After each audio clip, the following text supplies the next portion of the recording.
क्षण में बाजी पलट दे उसे राजनीति कहते हैं। दोस्त और दुश्मन का फर्क मिटा दे उसे राजनीति कहते हैं। एक एक्सक्लूसिव खबर आपके सामने लेकर के हाजिर हुए हैं। ये खबर बिहार की राजनीति से जुड़ी हुई है और बिहार से अगर इसको सीधे देखें तो चश्मा लगा करके आप दिल्ली देख सकते हैं। दिल्ली में जो कुछ भी हो रहा है और दिल्ली दरबार से जो फरमान जारी हो रहे हैं उस फरमान को लेकर के अब असमंजस की स्थिति पैदा हो गई है। और ये हुआ है राष्ट्रपति चुनाव के वोटिंग से एक दिन पहले।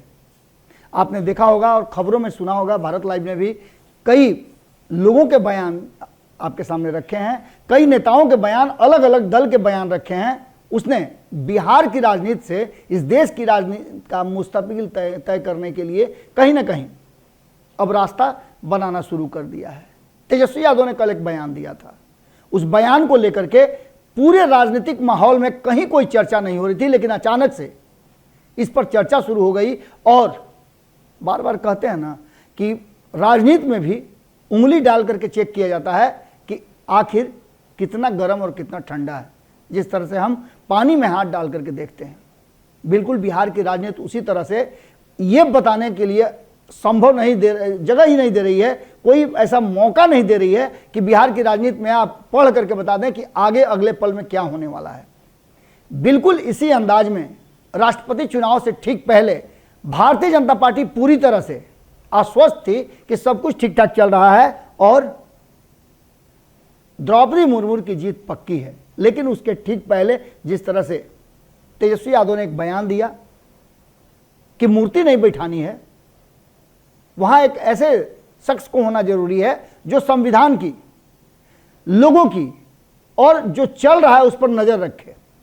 लेकिन द्रौपदी मुर्मू शायद ऐसा नहीं कर पाए, क्योंकि अब तक उन्होंने कुछ भी नहीं कहा है, न एक बार भी उनका कोई बयान, भाषण किसी ने सुना है। हालांकि द्रौपदी मुर्मू के योग्यता पर कोई सवाल नहीं खड़ा किया जा सकता है, लेकिन इस सवाल का जवाब राजनीति ढूंढना शुरू कर दी। सबसे बड़ी बात यह हुई कि भारतीय जनता पार्टी को अचानक से झटका लगा कि कहीं ऐसा तो नहीं कि बिहार में भीतर ही भीतर कोई प्लान बन गया है जिसमें अंतिम समय में पासा पलट जाएगा। और इसके पासा पलटने का कहीं ना कहीं संभावना भी बन रहा था, जिससे इनकार नहीं किया जा सकता है। क्योंकि जसवंत सिन्हा ने साफ तरीके से नीतीश कुमार को लेकर के बहुत सारी बातें कही थी। यहां तक कह दिया था कि नीतीश कुमार मेरा फोन नहीं उठा रहे हैं। लेकिन अचानक से इन सारी बातों को लेकर के तेजस्वी यादव का एक्शन में आना और जदयू का चुप रहना, बहुत कुछ कहानी कह गया। भारतीय जनता पार्टी ने इस पूरे मामले पर पहला पत्थर जदयू की तरफ फेंका और जैसे ही पत्थर फेंका, जदयू की तरफ से अचानक लोग निकलना शुरू हो गए और इसका असर हिंदुस्तानी अवाम पार्टी पर भी हुआ।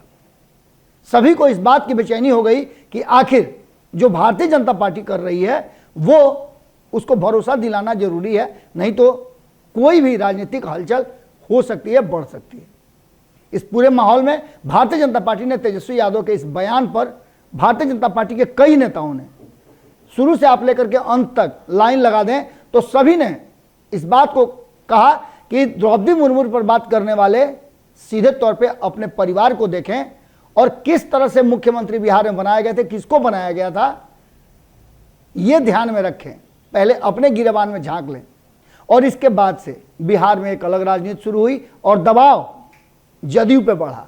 जैसे ही दबाव जदयू पे बढ़ा, जदयू ने तेजस्वी यादव के इस बयान को कोट किया और प्रवक्ताओं के द्वारा यह बात कही जाने लगी कि तेजस्वी यादव जो कह रहे हैं वो कहीं से उचित नहीं है और द्रौपदी मुर्मू पर सवाल नहीं खड़े किए जा सकते हैं।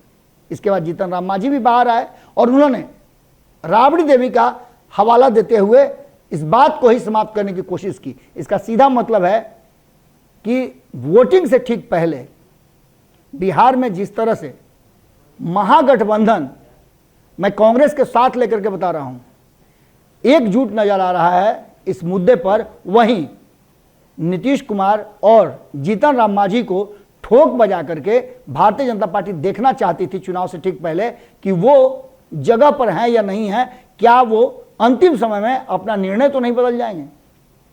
देखना होगा कि कल जब वोटिंग होगी उसके बाद क्या कुछ सामने आता है।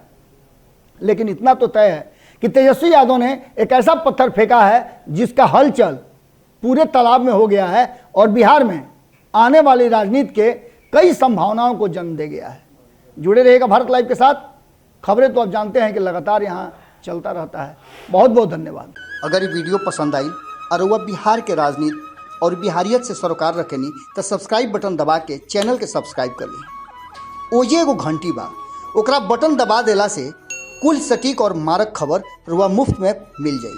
अगर रुआ पत्रकारिता के हमनी के नया प्रयोग में सहयोग कर चाहतानी तो ज्वाइन बटन दबा दी। पेटीएम नंबर नोट कर ली 9386816700। धन्यवाद।